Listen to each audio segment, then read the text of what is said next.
Davos పర్యటన ఈ మధ్య కాలంలో నిన్న మొన్న ఇక్కడ చూశా. మాజీ పరిశ్రమల మంత్రి గుడివాడ అమర్నాథ్ వ్యాఖ్యలు. దావోస్ లో మీరు పోయినప్పుడు చలి కోసం మేము పోలేకపోయినాం, 5 డిగ్రీలు -10 డిగ్రీలు ఉంటుంది, చలి ఉంటుంది, మేము పోలేకపోయినామని చెప్పి మాట్లాడుతూ ఉంటారు. ప్రతి సంవత్సరం కూడా దావోస్ లో జనవరిలోనే పెట్టుబడుల సదస్సు జరుగుతుంది. దావోస్ లో జనవరిలో చలి ఉన్న మాట వాస్తవం. ప్రపంచ దేశాల్లోని పెట్టుబడిదారులందరూ వాళ్ళకు లేని చలి జగన్మోహన్ రెడ్డి గారికి అమర్నాథ్ గారికి వచ్చిందా? మరి నేను ఎప్పుడు మాట్లాడలేదు, చలి ఉందని చెప్పి మాట్లాడుతున్నాడు. ఆయన పరిశ్రమల మంత్రిగా ఉన్నప్పుడు స్పష్టంగా దావోస్ లో 5 డిగ్రీల నుంచి 10 డిగ్రీల చలి ఉంటుంది కాబట్టి మేము పోలేదని మాట్లాడుతున్నాడు. ఒక్కసారి ప్రజలు కూడా ఈ వీడియోని చూడాలని చెప్పి నేను మాట్లాడుతున్నాను. ఆయన చేసిన 17/1/23లో పరిశ్రమల మంత్రిగా ఉన్నప్పుడు ఆయన చేసిన వ్యాఖ్యలు కూడా ప్రజలు ఒకసారి చూడాలని చెప్తా ఉంటారు. సహజంగా ఈ సందర్భంలో అంటే ఈ సమయంలో దావోస్ లో -5, -10 డిగ్రీలు నడుస్తూ ఉంటుంది. టెంపరేచర్స్ విపరీతమైన చలి ఉంటుంది. సహజంగా అందరికీ అదే ఉంటుంది కదా. ఎన్నోళ్ళు దాదాపు 2,500 నుంచి 3,000 మంది ప్రతినిధులు ఉంటారు. ఒక సందర్భంలో అయితే ఇప్పుడు మా ఫైనాన్స్ సెక్రటరీగా ఉన్నటువంటి రావత్ గారు అక్కడ ఆ స్నో ఉన్న దాంట్లో కాలు జారి కాలు కూడా ఫ్రాక్చర్ అయ్యి దాదాపు 40-45 రోజులు అక్కడ ట్రీట్మెంట్ చేయించుకున్నారు. సహజంగా చలిలో ఉంటే ఎవరైనా స్నానం చేస్తామా? సరే, అవన్నీ చెప్తామండి బయటికి. మరి నిన్న ఏం వ్యాఖ్యలు చేశారు ఆయన?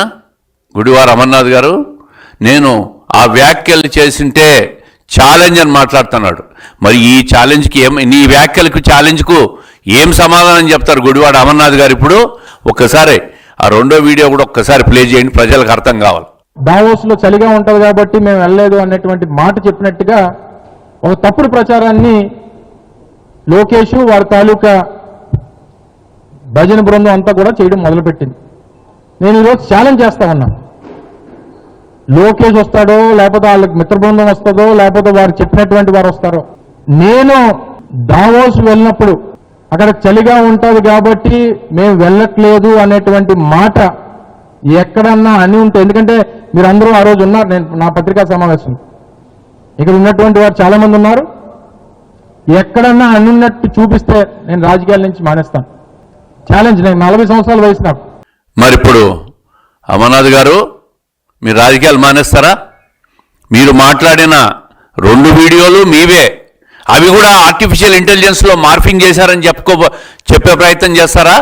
దాంట్లో కూడా 17/1/23లో మీరు మంత్రిగా ఉన్నప్పుడు మాటలు మీరు పత్రికల్లో మీడియాలో చూడండి. నిన్న మాట్లాడిన మాటలు మీరు వీడియోలో చూడండి. మరి మీరు ఛాలెంజ్ ఎవరికి చేస్తారో, ఛాలెంజ్ని విత్డ్రా చేసుకుంటారా లేక రాజకీయాలు మానుకుంటారా?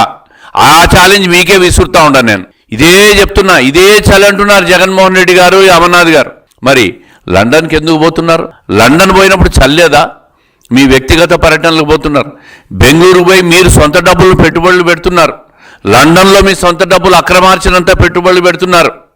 మరి దానికి లేని చలి రాష్ట్ర అభివృద్ధి మీద, రాష్ట్రానికి సంపద సృష్టించే పెట్టుబడిదారులను ఆహ్వానించేదానికి, అభివృద్ధిలో రాష్ట్రాన్ని ముందుకు తీసుకుపోయేదానికి మీకు చలి ఉంది. కానీ మీ సొంత అక్రమార్చనను దాచిపెట్టుకునే దానికి మాత్రం విదేశాల్లో మీకు చలి లేదు. మరి ఛాలెంజ్కు ఏం సమాధానం చెప్తాడు ఈయన మాజీ పరిశ్రమల మంత్రి?